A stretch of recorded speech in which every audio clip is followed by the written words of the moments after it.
ನೊಂದ ಜೀವಕ್ಕೆ ಮುರಿದ ಮನಸ್ಸಿಗೆ ಪ್ರಶ್ನೆಗಳಲ್ಲಿ ಸಿಲುಕಿದ ಜೀವನಕ್ಕೆ ಬೆಳಕಿಗಾಗಿ ಅಲೆಯುವ ಹೃದಯಕ್ಕೆ ಸತ್ಯವೇದದಿಂದ ಹೃದಯಕ್ಕೆ ಒಂದು ಮಾತು. ಆತ್ಮೀಯರೇ, ಮತ್ತೊಮ್ಮೆ ಹೃದಯಕ್ಕೊಂದು ಮಾತು ಕಾರ್ಯಕ್ರಮಕ್ಕೆ ಸ್ವಾಗತ. ಪ್ರೇರೆ, ಇಂದು ನಾವು ನೋಡ್ಲಿಕ್ಕಿರುವಂಥದ್ದು ಆದಿಕಾಂಡ 49ನೇ ಅಧ್ಯಾಯ ವಚನಗಳು 1-28. ನಿನ್ನೆ ನಾವು ಯಾಕೋಬ ತನ್ನ ಮೊಮ್ಮಕ್ಕಳನ್ನ ಆಶೀರ್ವದಿಸಿದ ಘಟನೆಯನ್ನ ನೋಡಿದ್ದೇವೆ. ತನ್ನ ಜೀವನದ ಕೊನೆಯ ಹಂತದಲ್ಲಿದ್ದರೂ ಅವನು ಮುಂದಿನ ತಲೆಮಾರಿಗೆ ನಂಬಿಕೆಯ ಪರಂಪರೆಯನ್ನ ಬಿಡುವುದನ್ನು ನಾವು ಕಂಡಿದ್ದೇವೆ. ಇಂದು ನಾವು ಇನ್ನು ಗಂಭೀರವಾದಂಥ ಕ್ಷಣಕ್ಕೆ ಬರುತ್ತೇವೆ ಪ್ರಿಯರೇ. ಯಾಕೋಬ ಈಗ ತನ್ನ 12 ಮಕ್ಕಳನ್ನ ತನ್ನ ಬಳಿಗೆ ಕರೆಯುತ್ತಾನೆ. ಇದು ಕೇವಲ ಒಬ್ಬ ತಂದೆ ಮಕ್ಕಳಿಗೆ ಇರುವಂತ ಕೊನೆಯ ಮಾತು ಹೇಳುವ ಕ್ಷಣವಲ್ಲ ಪ್ರಿಯರೇ. ಇದು ಒಂದು ಪ್ರವಾದಿಯ ಮಾತನ್ನ ಹೇಳುವಂತ ಕ್ಷಣ. ಇದು ಭವಿಷ್ಯದ ಪ್ರಕಟಣೆಯನ್ನ ಮಾಡುವಂತ ಒಂದು ಕ್ಷಣವಾಗಿದೆ. ಯಾಕೊಬ್ಬ ಪ್ರತಿಯೊಬ್ಬ ಮಗನ ಜೀವನವನ್ನ ನೋಡುತ್ತಾನೆ, ಅವರ ಗುಣವನ್ನ ನೋಡುತ್ತಾನೆ, ಅವರ ಆಯ್ಕೆಗಳನ್ನ ನೆನಪಿಸಿಕೊಳ್ಳುತ್ತಾನೆ, ನಂತರ ಅವರ ಭವಿಷ್ಯದ ಬಗ್ಗೆ ಮಾತನಾಡುತ್ತಾನೆ. ಆತ್ಮೀಯರೇ, ಇಲ್ಲಿ ಒಂದು ಆಳವಾದ ಸತ್ಯ ಇದೆ. ನಮ್ಮ ಗುಣ ನಮ್ಮ ಭವಿಷ್ಯವನ್ನ ರೂಪಿಸುತ್ತದೆ. ಮೊದಲು ಅವನು ರೂಬೇನ್ ಬಗ್ಗೆ ಮಾತನಾಡುತ್ತಾನೆ. ರೂಬೇನ್ ಮೊದಲ ಮಗ. ಸಹಜವಾಗಿ ನಾವು ನೋಡುವುದಾದರೆ ದೊಡ್ಡ ಆಶೀರ್ವಾದ ಅವನಿಗೆ ಸಿಗಬೇಕಾಗಿತ್ತು. ಆದರೆ ಯಾಕೋಬ ಹೇಳುತ್ತಾನೆ, ನೀನು ನೀರಿನಂತೆ ಅಸ್ಥಿರವಾಗಿದ್ದೀಯಾ. ಅಂದರೆ ರೂಬೇನ್ ಸ್ಥಿರತೆ ಇಲ್ಲದವನಾಗಿದ್ದನು. ತನ್ನ ಆಸೆಗಳನ್ನ ನಿಯಂತ್ರಿಸಲಿಲ್ಲ, ತನ್ನ ಜೀವನದಲ್ಲಿ ಸರಿಯಾದ ಗಡಿಗಳನ್ನ ಕಾಪಾಡಲಿಲ್ಲ. ಆದ್ದರಿಂದ ಮೊದಲ ಮಗನ ಸ್ಥಾನ ಇದ್ದರೂ ಅದರ ಗೌರವವನ್ನ ಕಳೆದುಕೊಂಡನು. ಇದು ನಮಗೆ ಒಂದು ಎಚ್ಚರಿಕೆ ಪ್ರಿಯರೇ. ಸಾಮರ್ಥ್ಯ ಇದ್ದರೆ ಮಾತ್ರ ಸಾಲದು, ಪ್ರತಿಭೆ ಇದ್ದರೆ ಮಾತ್ರ ಸಾಲದು. ಸ್ಥಿರತೆ, ಶಿಸ್ತಿನ ಜೀವನ ಮತ್ತು ದೇವರ ಭಯವೂ ಬೇಕು. ನಂತರ ಯಾಕೋಬ್ ಸಿಮಿಯೋನ್ ಮತ್ತು ಲೇವಿಯ ಬಗ್ಗೆ ಮಾತನಾಡುತ್ತಾನೆ. ಅವರು ದೀನಳ ಘಟನೆ ಸಮಯದಲ್ಲಿ ಕೋಪದಿಂದ ಒಂದು ಪಟ್ಟಣವನ್ನೇ ನಾಶ ಮಾಡಿದರು. ಯಾಕೋಬ ಅವರ ಕೋಪವನ್ನ ಖಂಡಿಸುತ್ತಾನೆ. ಅವನು ಹೇಳುವುದೇನೆಂದರೆ, ನಿಯಂತ್ರಣವಿಲ್ಲದ ಕೋಪ ಜೀವನವನ್ನ ಹಾಳು ಮಾಡಬಹುದು. ಸ್ನೇಹಿತರೆ, ಕೋಪ ಸ್ವತಃ ತಪ್ಪಲ್ಲ, ಆದರೆ ನಿಯಂತ್ರಣವಿಲ್ಲದ ಕೋಪ ನಾಶನಕ್ಕೆ ದಾರಿ ಮಾಡುತ್ತದೆ. ನಂತರ ಕತೆ ಯಹೂದನ ಕಡೆ ಬರುತ್ತದೆ. ಇಲ್ಲಿ ಒಂದು ಅಚ್ಚರಿಯ ವಿಷಯ ನಡೆಯುತ್ತದೆ ಪ್ರಿಯರೇ. ಯಹೂದನು ಪರಿಪೂರ್ಣ ವ್ಯಕ್ತಿ ಅಲ್ಲ. ಅವನ ಜೀವನದಲ್ಲೂ ತಪ್ಪುಗಳಿದ್ದವು. ತಾಮಾರನ ಘಟನೆ ನಮಗೆ ಗೊತ್ತೇ ಇದೆ. ಯೋಸೇಫನು ಮಾರುವ ಯೋಜನೆಯಲ್ಲೂ ಅವನು ಭಾಗಿಯಾಗಿದ್ದನು. ಆದರೆ ನಂತರ ಅವನಲ್ಲಿ ಬದಲಾವಣೆ ಕಂಡು ಬಂತು.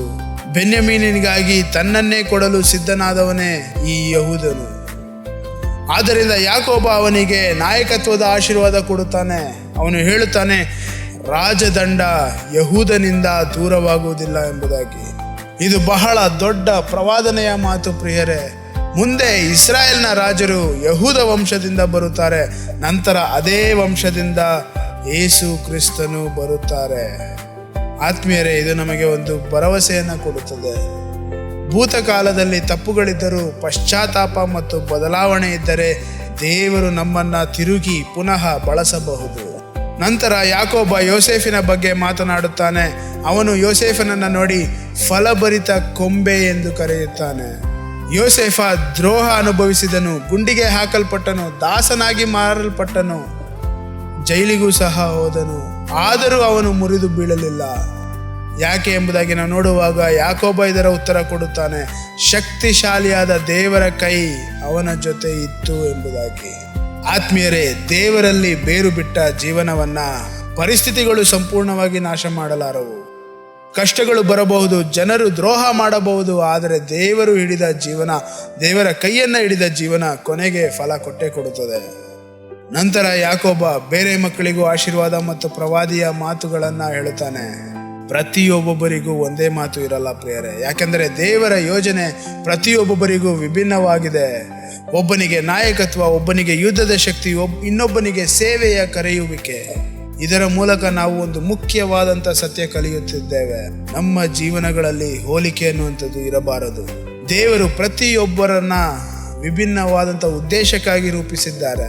ಈ ಅಧ್ಯಾಯದಲ್ಲಿ ದೊಡ್ಡ ಸಂದೇಶ ಏನೆಂದರೆ, ಜೀವನದ ಆಯ್ಕೆಗಳು ಪರಿಣಾಮ ತರುತ್ತದೆ. ಒಳ್ಳೆಯ ಗುಣ ಭವಿಷ್ಯವನ್ನ ಕಟ್ಟುತ್ತದೆ. ನಿಯಂತ್ರಣವಿಲ್ಲದ ಆಸೆಗಳು, ಕೋಪಗಳು ಭವಿಷ್ಯವನ್ನ ಹಾಳು ಮಾಡುತ್ತದೆ. ಆದರೆ ದೇವರ ಕೃಪೆ ಬದಲಾಗಿದ ಜೀವನವನ್ನ ಮತ್ತೆ ಬಳಸಬಹುದು ಪ್ರಿಯರೇ. ಹಾಗಾಗಿ ಇಂದು ನಾವು ನಮ್ಮನ್ನೇ ಕೇಳಿಕೊಳ್ಳಬೇಕಾಗಿರುವಂಥ ಸಂಗತಿ, ನನ್ನ ಗುಣ, ನನ್ನ ಭವಿಷ್ಯ ಯಾವ ದಿಕ್ಕಿಗೆ ಕರೆದೊಯ್ಯುತ್ತಾ ಇದೆ? ಅಸ್ಥಿರತೆಯ ಕಡೆನಾ, ಕೋಪದ ಕಡೆನಾ, ಅಥವಾ ನಂಬಿಕೆ, ಸ್ಥಿರತೆ ಮತ್ತು ವಿನಮ್ರತೆಯ ಕಡೆನಾ? ಹಾಗಾದ್ರೆ ಇಂದು ದೇವರ ವಾಗ್ದಾನ, ದೇವರು ಬದಲಾಗಿದ ಜೀವನವನ್ನ ಬಳಸುತ್ತಾರೆ. ನಮ್ಮ ಭೂತಕಾಲ ಅಂತಿಮ ಮಾತಲ್ಲ ಪ್ರಿಯರೇ. ದೇವರ ಕೃಪೆ ಇನ್ನ ನಮ್ಮ ಮೂಲಕ ಕೆಲಸ ಮಾಡಬಹುದು. ಹಾಗಾದ್ರೆ ದೇವರ ಆಜ್ಞೆ, ನಮ್ಮ ಗುಣವನ್ನ ದೇವರಿಗೆ ಒಪ್ಪಿಸಬೇಕು, ಕೋಪವನ್ನ ನಿಯಂತ್ರಿಸಬೇಕು, ಸ್ಥಿರತೆಯಲ್ಲಿ ನಡೆಯಬೇಕು, ಪಶ್ಚಾತ್ತಾಪದಲ್ಲಿ ಬೆಳೆಯಬೇಕು. ಪ್ರಿಯರೇ, ದೇವರು ನಮ್ಮ ಜೀವನವನ್ನು ರೂಪಿಸಲಿ. ಹಾಗಾದ್ರೆ ಇಂದು ನಾವು ಇದು ನೆನಪಿಟ್ಟುಕೊಳ್ಳೋಣ. ಯಾಕೋಬ ತನ್ನ ಮಕ್ಕಳ ಭವಿಷ್ಯವನ್ನ ನೋಡಿದನು, ಆದರೆ ದೇವರು ಅವರಿಗಿಂತ ದೊಡ್ಡ ಕಥೆಯನ್ನ ಬರೆಯುತ್ತಿದ್ದಾರೆ. ಇಂದು ನಮ್ಮ ಜೀವನ ಯಾವ ದಿಕ್ಕಿನಲ್ಲಿ ಸಾಗುತ್ತಾ ಇದೆ, ಅದನ್ನು ದೇವರ ಕೈಯಲ್ಲಿ ಒಪ್ಪಿಸಿಕೊಟ್ಟಿದ್ದೇವಾ? ಮತ್ತೆ ಮುಂದಿನ ಸಂಚಿಕೆಯಲ್ಲಿ ಭೇಟಿಯಾಗೋಣ. ಅಲ್ಲಿವರೆಗೂ ದೇವರು ನಮ್ಮ ಜೀವನವನ್ನ ರೂಪಿಸಲಿ. ಆಮೇನ್. ದುಂದ ಜೀವಕ್ಕೆ, ಮುರಿದ ಮನಸ್ಸಿಗೆ, ಬೆಳಕನ್ನು ಹುಡುಕುವ ಹೃದಯಕ್ಕೆ, ಸತ್ಯವೇದದಿಂದ ಹೃದಯಕ್ಕೆ ಒಂದು